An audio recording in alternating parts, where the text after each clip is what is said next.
Other concerns that the conduct of SCOPA chairperson Mkhuleko Hlengwa during a meeting with the Eskom board last Friday could scare off whistleblowers. The Democratic Alliance has called on Parliament to investigate Hlengwa's spat with the utilities board member, Busisiwe Mavuso, the chairperson of the Busisiwe Mavuso, rather. The chairperson of the Standing Committee on Public Account has since has since issued an apology to Mavuso. The DA member of Parliament and SCOPA member Benedicta van Minnen joins me now to talk more on this. Benedicta, got my tongue tied up trying to explain this whole situation. Maybe you can explain it better for us. So what is the concern that is being raised by the Democratic Alliance, and how do you link the work of the board, which of course has got a fiduciary duty to watch over this particular entity, and that of a whistleblower? Well, yes, thank you. Good evening, and thank you very much for the question. So essentially, SCOPA has been dealing with Eskom now since approximately August 2019, which was when our first visits to Kusile and to Medupi took place.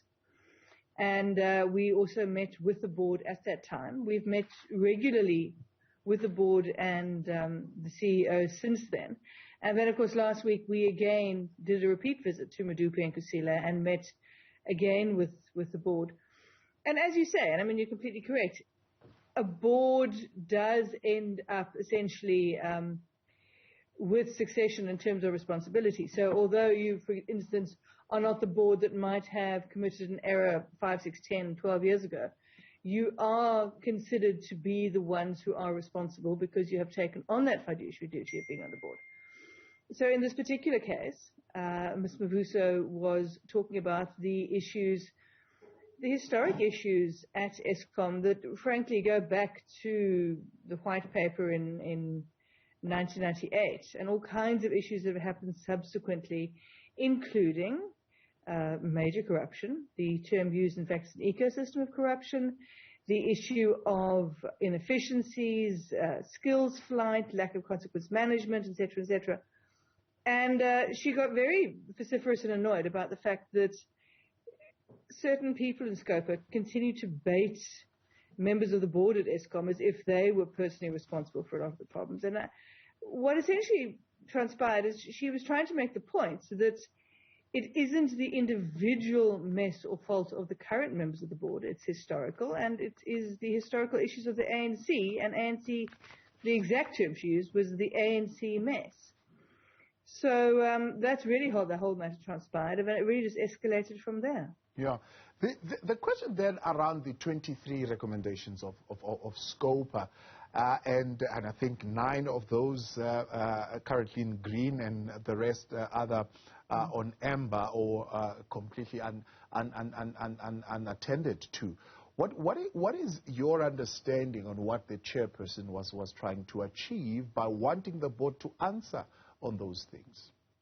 Well, as we have already just discussed, the board is the responsible body for oversight of Eskom. That is what they're there to do, and when you accept a duty as a board member, you should understand that ultimately the buck stops with you and that you are responsible for oversight, and if there are problems, the fault or the responsibility, should I rather say, rests with you. Now, when it comes to Eskom, there are enormous problems, and problems that have gone on for many years. You talk about those recommendations, several that I would lift out right now: consequence management, the issue of disciplinaries. Something else that has been noted numerous times by the Auditor General is documentary trails to show exactly what happened, when, and how. So there are numerous things that need to be improved. They have been discussed on many, many occasions with the board. However, we continue to see a certain, let me use the term laissez-faire attitude when it comes to really dealing with some of these issues. So it really, I think from the chair, was an attempt to point out to Ms. Mavuso that, of course, that's good and well to say what you're saying, but ultimately the board is the one that is responsible. However, she also was very eager to point out that the underlying faults, of course, are political and political decisions that were poorly made or not made at all. And on her side, she was trying to highlight that, of course, being political, one must also look to the direction from whence they come, which is essentially the ANC and the problems that the ANC has had in dealing with a lot of governance issues, and in particular maintenance and corruption, as I'm sure will also be highlighted this weekend when the latest volume of the Zondo Commission comes out, which of course will be looking specifically at the Eskom issues. Yeah. Now, so why then, as the Democratic Alliance, do you view the insistence of the SCOPA chairperson to say, let us zoom in on those issues rather than, I suppose, politicizing this particular matter and deal with those recommendations? Why do you view that as, I suppose, a threat to whistleblowers? Well, the thing is that Ms. Mavuso was pointing out the truth, that the problems at Eskom are essentially stemming from the fact that as an SOE, as a government entity, falling under public enterprises, many of the faults have come from bad decisions within the governing party, from the utter control that they try to exercise, from corruption, from the ecosystem of corruption, from what we essentially saw with state capture, with the involvement of the Guptas in many of the issues there.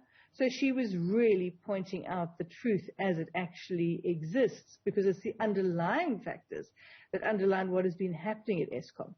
The problem is, and you need to understand the context, that Eskom's board has been baited for the last year by certain people in SCOPA who have essentially tried to disrupt and cause chaos whenever the board is interviewed, to the point where it has been very difficult to exercise the SCOPA oversight. She was pointing that out. And, you know, the chair had an issue with the fact that she was touching on political issues because he didn't want to essentially admit that politics is at the basis of this. So that, I think, is how the conflict really arose. So what is the Democratic Alliance wanting the integrity committee to be looking at now?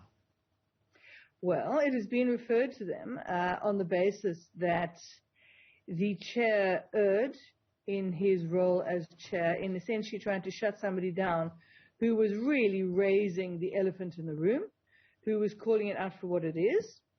And of course, as it pertains to whistleblowers, we know in this country we have an enormous problem with whistleblowers in that when people bring up issues as they actually stand, instead of indulging in some sort of pantomime, as unfortunately too often happens, those whistleblowers suffer enormously, either by losing their jobs or being castigated publicly, or in certain cases we have seen whistleblowers essentially in certain areas die under suspicious circumstances.